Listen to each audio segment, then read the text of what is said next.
A continuación, Ricardo Casado, que va a hablar del asociacionismo familiar y el acogimiento familiar. Es presidente de la Asociación Acarnar y colaborador de ASEAD y trabajador social. Bueno, yo quería trasladar de una manera un poco un reconocimiento que yo creo que se va a decir en las conclusiones y que ya se ha hecho mención, pero es que el espacio que estamos pudiendo compartir durante estos 2 días, al final que también me ha nombrado, es un espacio que se ha generado a partir de la participación de las personas que están acogiendo, o sea, que el movimiento asociativo existe en torno al acogimiento. En ese sentido, yo he tenido la suerte de vivir diferentes etapas en el asociacionismo, en el acogimiento. Profesionalmente ya no estoy vinculado como lo estuve hace 15, 20 años. Y un poco al hablar del movimiento asociativo, yo pensaba, al hablar desde ASEA, que convenía hacer un repaso un poco histórico, ¿no? Entonces pensábamos, cuando hablamos con los compañeros y con la gente que comparte esa visión, es decir, que evidentemente estamos en un contexto muy diferente. Es decir, en sus orígenes, cuando empezaba el movimiento asociativo en el acogimiento familiar de las personas, además acogedoras, es decir, me refiero a asociaciones de familias acogedoras, yo creo que está íntimamente relacionado con la evolución que ha sufrido el acogimiento y con la implantación del acogimiento en España. Es decir, yo recuerdo los primeros años en que empezamos a compartir unas asociaciones con otras de diferentes comunidades, que hacíamos pequeños encuentros donde invitábamos a personas que han aportado muchísimo y que siguen aportando, con las que están participando en este congreso, que lo hacíamos en reuniones pequeñas de pueblecitos, incluso de comarcas y en ciudades, un poco como podíamos. Pero sí que es verdad que el contexto en aquel momento que vivíamos era muy entusiasta. Realmente había una confluencia de que las administraciones, la entidad pública, los profesionales, la comunidad científica y las personas que estaban acogiendo estaban participando de un momento importante de implantar y de poner en valor una medida que en aquel momento pues, estaba por regular, por desarrollar y que efectivamente fue creciendo así por las diferentes comunidades autónomas, como todavía vemos con unas diferencias pues eso, importantes de acuerdo a lo que en cada territorio pues ese entusiasmo un poco llevaba y esa responsabilidad. A día de hoy estas cosas a veces no han cambiado. Nosotros cuando compartes así en la SEA y con otras asociaciones, dices, es que es tremendo las desigualdades y bueno, por no entrar en la queja y en lo que nos paraliza, me gustaría poner el reto de decir, tenemos que superar esto y estamos en un momento realmente importante con las esperanzas y las expectativas que despierta la nueva ley, ¿no? Pero hablando del movimiento asociativo, yo creo que el asociacionismo es una cosa que es muy importante y que es enriquecedora. Es algo que individual y colectivamente nos aporta ayuda a superar las dificultades, las necesidades individuales de una manera canalizada a través de colectivos, de asociaciones, que además nos permite pensar en grupo y en las necesidades no solo de mi caso, sino del de todos. Yo recuerdo los primeros encuentros que hacíamos en que era una catarsis donde la gente necesitaba hablar de su caso, de su casuística, de su historia, porque realmente se encontraba ciertamente sola. Y entonces yo creo que el movimiento asociativo ha permitido de alguna manera canalizar las situaciones particulares que las personas que están acogiendo vivían y de alguna manera poderlas trasladar. Pero esto que estoy contando, esta historia, es la historia de un anhelo que además yo creo que ha salido durante las sesiones y que es el reto que tiene por delante hoy en día el asociacionismo, que es la inclusión de las personas que están acogiendo. Es decir, desde diferentes, es curioso porque además si hablan profesionales, si hablan responsables, tal, yo creo que hay una coincidencia bastante importante. Quienes mejor lo explican son quienes han estado esta mañana aquí, pero yo una imagen muy clara es decir, si encontramos a esa persona que esté loca por un niño si encontramos a esa persona que se comprometa, que es lo que realmente hace cambiar la vida de alguien. Es decir, no podemos dejarle sola, es decir, tenemos que ayudarle, tenemos que no solo ayudarle, sino que está formando parte de una acción protectora compleja y que es compartida. Y entonces, yo creo que se ha evolucionado en muchas cosas, pero ahora mismo tendríamos que tener en la agenda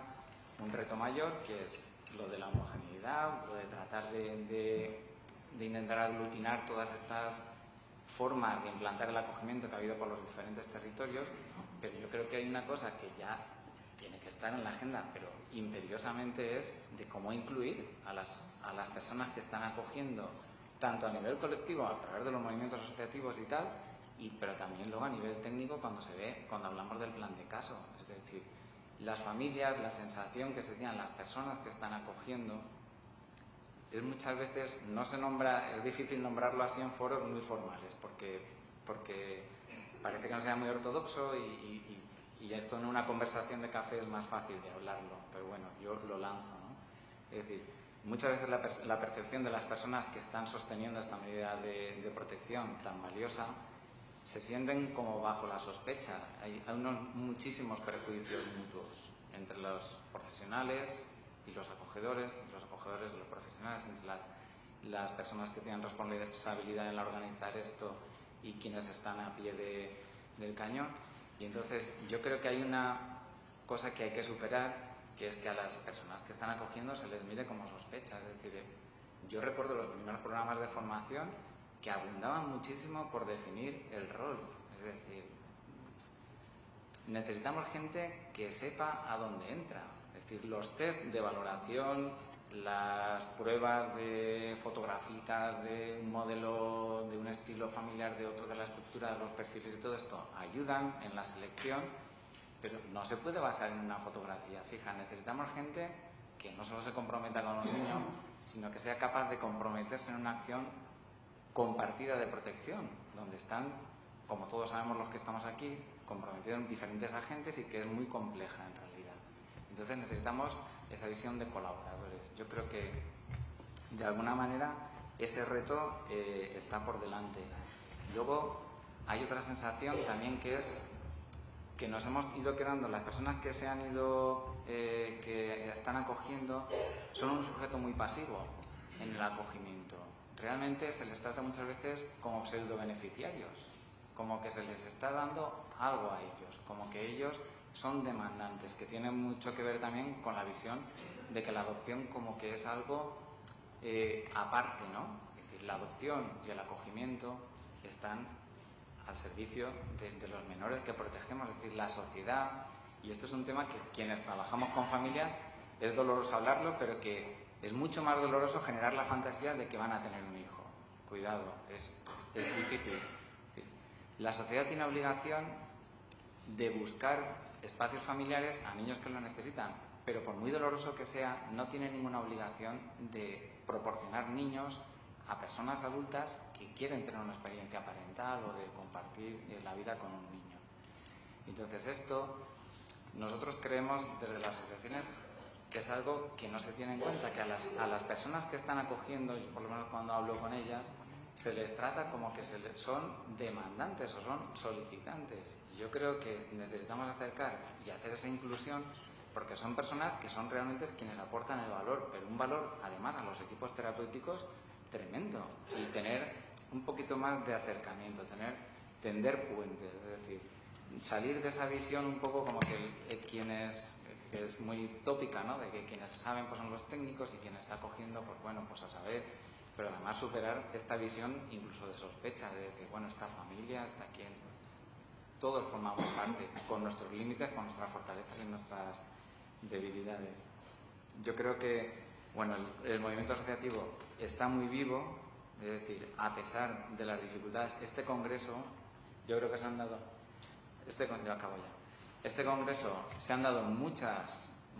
coyunturas y muchas confluencias de gente que ha aportado, de instituciones que se han volcado para posibilitar el que se haga, pero el motor han sido personas acogedoras. Pero años atrás ha sido muy difícil articular medidas, y gente que estamos aquí lo sabemos, es decir, el movimiento asociativo ha aportado cosas, por ejemplo, para la captación, para el señalamiento de la sensibilización y todo esto, el día del acogimiento, es decir, no siempre ha sido como, por ejemplo, ha podido hacerse esta acción. Entonces, estamos muy contentos de la expectación que se genera, pero el movimiento asociativo está muy vivo, porque antes pensábamos a lo mejor en que una asociación tenía que aglutinar a muchísimas personas. Yo creo que ahora el reto es dejar a la gente que se asocie, dejar a la gente que esa ayuda comunitaria mutua la pueda ejercer en grupos más o menos pequeños. Las redes sociales están funcionando muchísimo, y permitir que esto, cuando luego se genera un discurso o alguna necesidad que se quiere trasladar, permitirle a estas asociaciones pues eso, vehiculizarlo pues a través de plataformas estatales o de asociaciones más amplias. Muchas gracias, Ricardo.